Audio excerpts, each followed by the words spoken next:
that is scattering of light. You all of know that light जो है, light is an electromagnetic wave.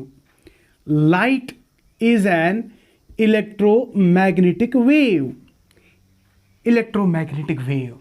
And you know it consists of small discrete particles called photons. Right, my dear?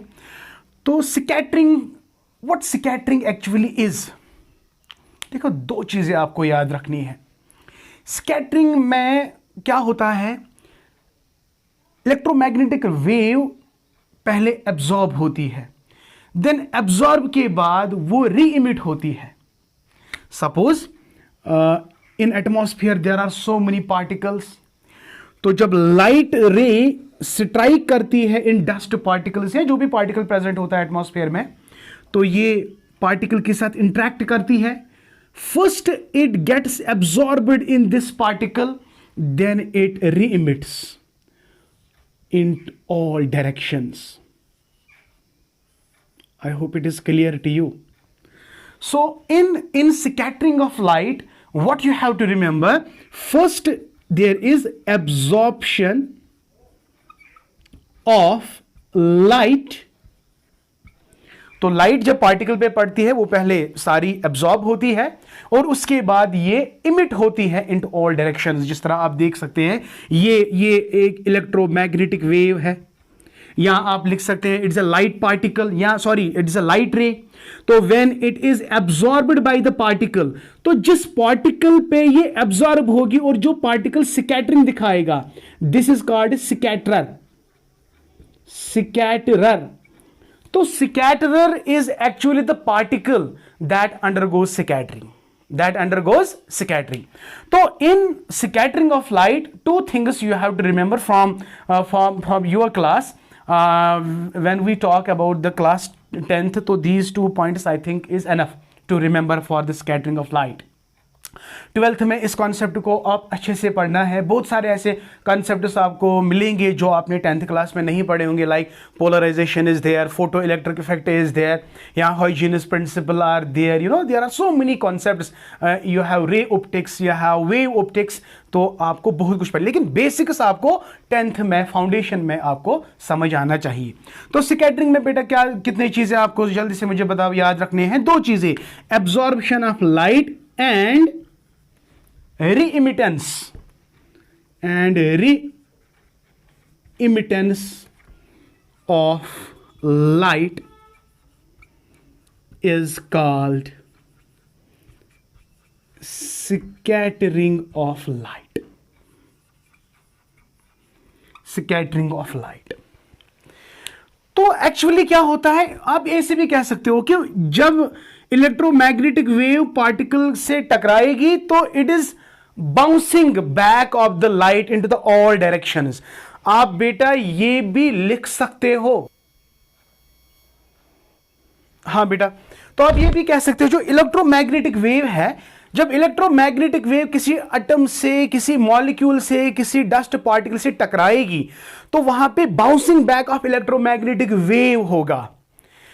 इसका क्या मतलब है, पहले light जो है अगर किसी एटम से टकराएगी, एटम यहां पे क्या है, स्कैटरर. मॉलिक्यूल यहां पे क्या है, स्कैटरर. या कोई डस्ट पार्टिकल आप लोगे वो भी क्या है, स्कैटरर. तो जब ये इलेक्ट्रोमैग्नेटिक वेव यानी जो लाइट है, अगर ये स्ट्राइक करेगी, when it strikes with any particle, are you getting my point, तो ये बाउंस बैक करेगी. बाउंस बैक का मतलब ही है ना री-इमिटेंस.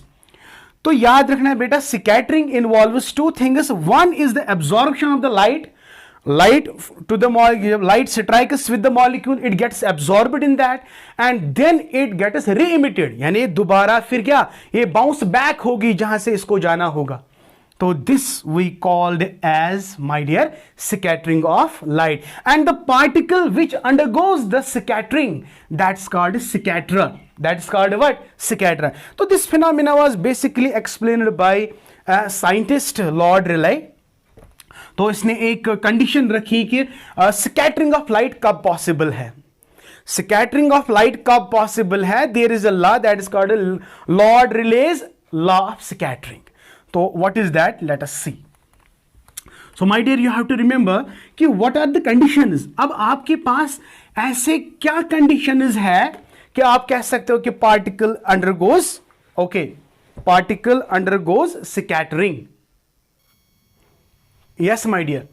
सो रॉड रिले जो है, इसने कहा कि when the scattering of light is possible, so according to the Lord Rayleigh there are two conditions that must be followed and after these two conditions scattering is possible. तो scattering में आप, अभी मैंने क्या किया, लाइट आ गई तो वो मॉलिक्यूल के साथ एब्जॉर्ब हो गया, टक्कर उसने खाया, तो there is helter skelter movement of the electromagnetic radiation, we can say it changes the path in different directions. So first there is absorption, then there is re-emittance in many directions. That is called what? Scattering of light. So this concept was basically explained by Lord Rayleigh, and he gave us two most important factors or two most important conditions जिस पे आप कह सकते हो कि scattering का possible है। My dear, in dispersion of light मैंने एक्सप्लेन किया था कि हर किसी कलर का अपना अपना वेवलेंथ होता है। Are you getting my point? And हर किसी, जब ये लाइट किसी मीडियम में चली जाती है, लाइक वो रेयरर मीडियम से अब डेंसर मीडियम में चली जाएगी, तो velocities of each colour gets changed because इनकी वेवलेंथ डिफरेंट होती है, राइट?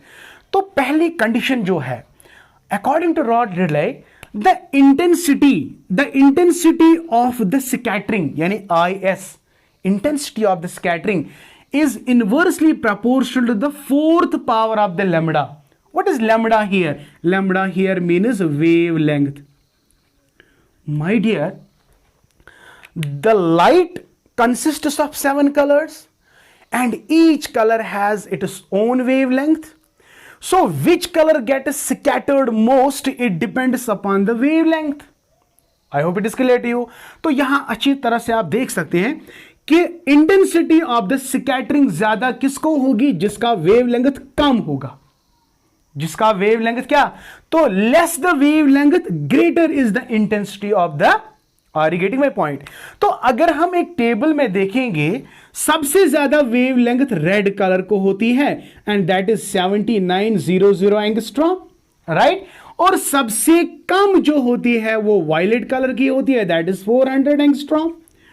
तो according to this wavelength, violet colour सबसे ज्यादा स्कैटरिंग दिखाएगा और रेड कलर जो है वो सबसे कम से स्कैटर, मतलब क्या गो, एक किस्म का फैलाव।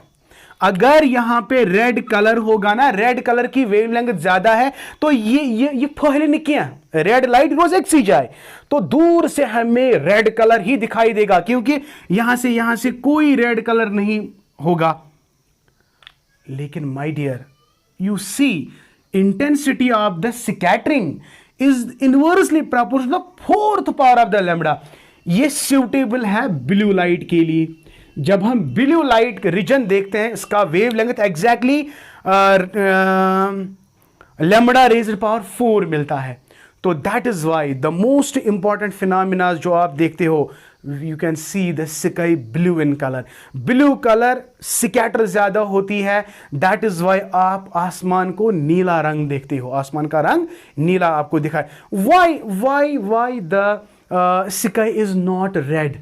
Are you getting my point? Why? Because red colour जो है ये लीस्ट स्कैटर होता है, और ब्लू कलर जो है, since it has exactly the fourth power lambda wavelength, that is why blue colour सबसे ज्यादा स्कैटर होता है, और वायलेट कलर सबसे ज्यादा होगा अकॉर्डिंग टू दिस। बट यहां पे चूंकि लैम्बडा रेज्ड पावर 4 है और ये फिट रहता है किस कलर के लिए? ब्लू कलर के लिए। That is why the most important phenomena जो आप देखते हो, blue colour of the sky is because of the scattering of the light. Blue colour fits, ये वाला ऑप्शन फिट रहता है।